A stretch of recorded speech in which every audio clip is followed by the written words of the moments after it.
बाहर देखते ही विवेक और सुहानी के चेहरे के एक्सप्रेशन बदल जाते हैं और दोनों हैरानी के साथ एक साथ बोल पड़ते हैं, पद्मिनी सिंघानिया यहाँ। वो देखते हैं कि युवराज के घर के सामने एक बंगला था। पद्मिनी सिंघानिया अपनी कार से उतरकर उस बंगले के अंदर जा रही थी। सुहानी हैरानी से उसकी तरफ देखते हुए कहती है, पद्मिनी युवराज सर की नीवर है। विवेक भी हैरानी के साथ कहता, यार मैंने इसे पूरे शहर में ढूंढा लेकिन ये कहीं नहीं मिली और ये यहाँ रहती है। सुहानी पद्मिनी से चिढ़ते हुए कहती, इसे पूरे शहर में कोई और जगह नहीं मिली क्या रहने के लिए? निशा कहती, हो सकता है ये युवराज सर पर नजर रखने के लिए यहाँ रहती हो।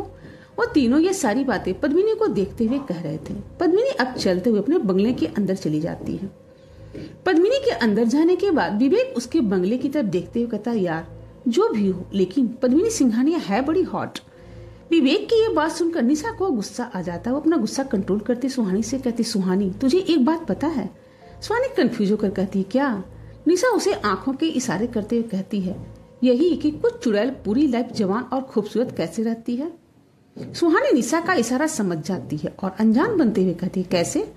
निशा सस्पिशियस आवाज में कहती है, मर्दों का खून पीकर। विवेक की नजर जो पद्मिनी के बंगले पर थी, निशा की बात सुनते ही वो उसकी तरफ मुड़ जाता है और घबराते हुए कहता है, क्या मतलब?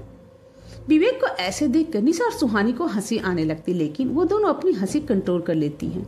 निशा आगे कहती, तुम्हें नहीं पता ये चुड़ैल पहले मर्दों को अपने वश में करती है। उनके वश में आते ही उन मर्दों को वो चुड़ैलें हॉट लगने लगती हैं और वो उनकी तरफ अट्रैक्ट हो जाते हैं। फिर वो चुड़ैल उन मर्दों को अपने पास बुलाकर उन्हें मार देती है और उनका खून पी जाती है।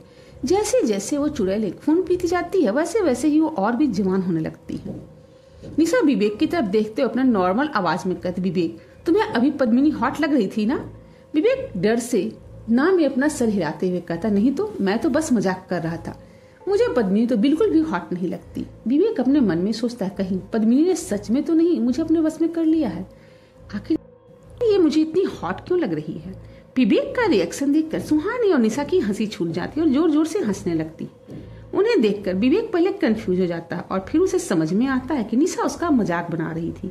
विवेक भी अब अपनी स्टुपिडिटी पर हंसने लगता है। सुहानी ने कमरे का दरवाजा बंद नहीं किया था। युवराज इस वक्त नीचे की तरफ जा रहा था, तभी उसकी नजर कमरे के अंदर सुहानी, निशा और विवेक पर पड़ती है। उन्हें एक साथ में खुश देखकर रुक जाता है, खुद भी स्माइल करने लगता है। वो तीनों अभी भी निशा के मजाक पर हंस ही रहे थे, तभी सुहानी निशा और विवेक को एक साथ हक कर लेती है। ये देखकर निशा कहती, अरे अरे ये तो क्या कर रही है, इतना सेंटी मत हो। सुहानी उनके गले लगे हुए कहती, आई लव यू गाइज। ये कहकर सुहानी उन दोनों से अलग होती है और आगे कहती है, यू नो व्हाट, अब मेरे पास फैमिली के नाम पर कुछ भी नहीं बचा, लेकिन अब तुम दोनों ही मेरी फैमिली हो, हमेशा मेरा साथ देते हो। सुहानी की बात सुनकर निशा और विवेक भी थोड़ा इमोशनल हो जाते, क्योंकि फैमिली तो अब उन दोनों के पास भी नहीं थी। ये सुनकर युवराज की स्माइल गायब हो जाती है और वो मन में सोचता, क्या सिर्फ निशा और विवेक को ही सुहानी अपनी फैमिली मानती है। विवेक उस इमोशनल माहौल को बदलते हुए कहता, सुहानी अगर सिर्फ हम दोनों ही तुम्हारी फैमिली है तो युवराज सर कौन है? सुहानी विवेक का सवाल सुनकर खामोश हो जाती है और उसे कुछ देर पहले का युवराज का किस याद आ जाता है। युवराज भी सुहानी का जवाब सुनना चाहता था। जब सुहानी विवेक के सवाल का जवाब नहीं देती तो निशा सुहानी के कंधे से अपना कंधा टकराते हुए कहती है, युवराज सर के साथ ही अपनी फैमिली स्टार्ट करना चाहती है, क्यों सुहानी? निशा का जवाब सुनकर सुहानी पहले तो शर्माती है और फिर निशा और विवेक के साथ हंसने लगती है। यह सब देखकर युवराज के चेहरे पर फिर से स्माइल आ जाती है और वो सीढ़ियों से नीचे चला जाता है। सुहानी अपने दोस्तों के साथ मस्ती कर रही थी, तभी उसे कुछ आवाजें सुनाई देती है। उन आवाजों के साथ सुहानी के आंखों के सामने वही सब दिखने लगता है जो वो सपने में देखती है। वो अघोरी, वो गुफा, वो कलश। इस बार सुहानी को उस अघोरी की आवाज भी सुनाई दे रही थी, लेकिन वो अघोरी क्या कह रहे थे ये सुहानी को समझ में नहीं आ रहा था। सुहानी अब हंसना बंद करके अपना सर पकड़ लेती और आवाजों से इरिटेट होकर अपने आंखें बंद कर लेती। निशा और विवेक का ध्यान सुहानी पर जाता है। उन्हें सुहानी के मेंटल कंडीशन के बारे में पहले से पता था। वो सुहानी को संभालते हुए थोड़ी ऊंची आवाज में कहते हैं, सुहानी क्या हुआ, तू ठीक तो है ना? सुहानी का सर अब घूमने लगा था। निशा और विवेक उसे बार बार आवाज दे रहे थे। युवराज अभी सीढ़ियों पर ही था, तभी उसे निशा और विवेक की परेशान आवाजें सुनाई देती है।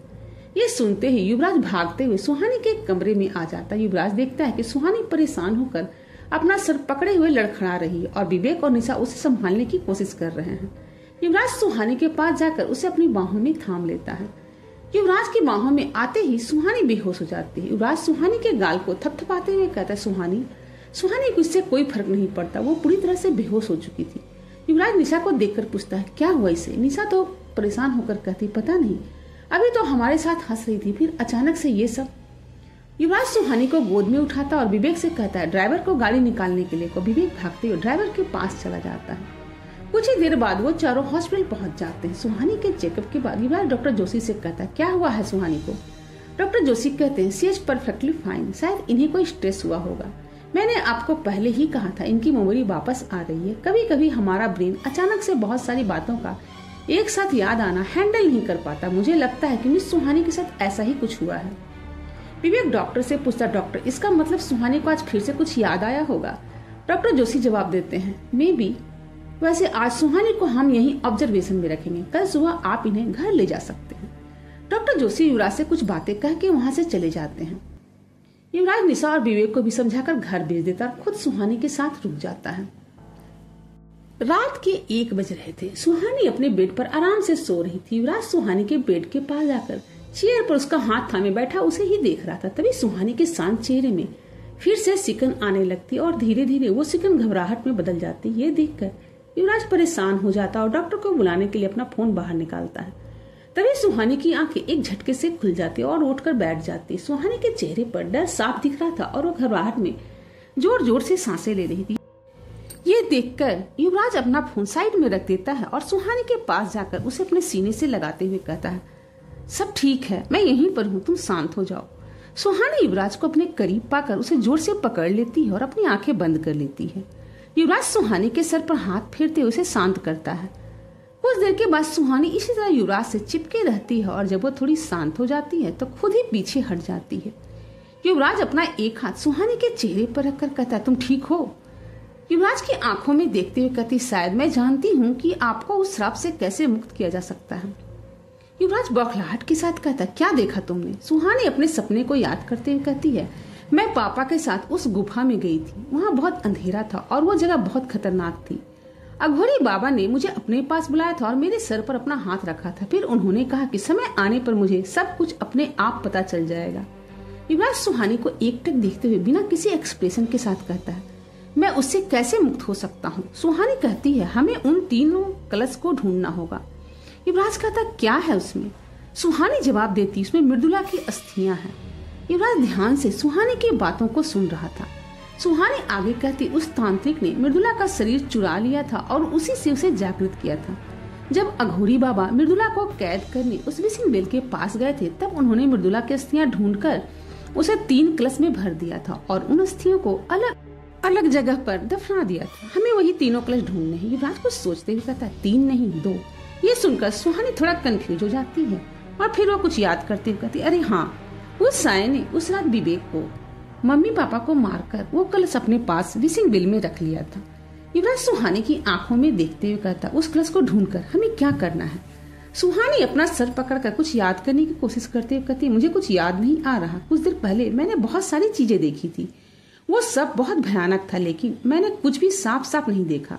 ये कहते हुए सुहानी परेशान होने लगती। सुहानी को इस तरह से परेशान होता देखकर युवराज कहता, सुहानी मेरी बात ध्यान से सुना।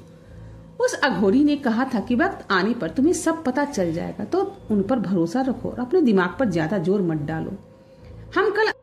हम कल इस बारे में बात करेंगे। युवराज के समझाने पर सुहानी शांत हो जाती है। युवराज उसकी दोनों बाहें पकड़कर उसे बेड में लिटा देता है और उसके करीब जाकर कहता है, अभी सो जाओ। सुहानी युवराज को देखते हुए हाँ में अपना सर हिला देती है। युवराज सुहानी को ब्लैंकेट उड़ा देता है और रूम की लाइट बंद करके खुद को पास के सोफे पर जाकर लेट जाता है। अगली सुबह रक्षा हॉस्पिटल के अंदर आती और समायरा के पर्सनल वार्ड की तरफ जाने लगती है। उसके साथ उसकी केयर टेकर थी जो उसके व्हील चेयर को चला रही थी। रक्षा जैसे ही समायरा के पर्सनल बेड के बाहर पहुंचती है, युवराज के गार्ड्स उसे वहीं रोक लेते हैं। उनमें से एक गार्ड रक्षा से कहता है, सॉरी मैडम, युवराज सर का ऑर्डर है, अंदर मैडम से अब कोई नहीं मिल सकता। इस गार्ड की बात सुनकर रक्षा मुस्कुराती है और उसकी आंखों में देखते हुए कहती, तो क्या युवराज ने मुझे रोकने के लिए तुम्हें रखा है? रक्षा जैसे ही उस गार्ड की आंखों में देखती है, वो गार्ड शांत होकर पीछे हट जाता है और इसके बाद रक्षा वहां खड़े बाकी के गार्ड्स की भी आंखों में भी देखती है।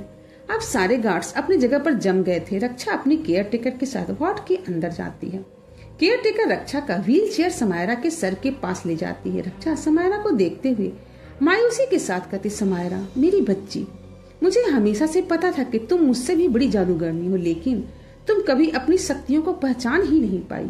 इसी का नतीजा है कि तुम यहाँ पर इस हालत में पड़ी हो। रक्षा गहरी सांस लेकर आगे कहती, वैसे ये काम मैं आज से 5 महीने बाद करने वाली थी, लेकिन अब मेरे पास कोई और दूसरा रास्ता नहीं है। तुम मेरे आज तक की सबसे होनहार शिष्य थी, मुझे तुम्हारी बहुत याद आएगी। ये कहकर रक्षा समायरा के चेहरे के सामने अपना हाथ हवा में रख देती है और कुछ मंत्र पढ़ने लगती है। रक्षा के मंत्र शुरू करने के कुछ समय बाद ही समायरा की पीठ कुछ इंच ऊपर उठ जाती है, लेकिन उसका सर और पैर बेड पर ही रहता है। ऐसा लग रहा था जैसे रक्षा समायरा के शरीर से सारी ऊर्जा खींचकर अपने अंदर ले रही हो। सच तो ये था कि रक्षा इस वक्त समायरा को मारने की कोशिश कर रही थी। कहानी को आगे जानने के लिए मेरे चैनल को सब्सक्राइब करें, लाइक करें और शेयर करें अपने दोस्तों के साथ जिन्हें कहानियां सुनना बेहद पसंद है। Thanks for watching.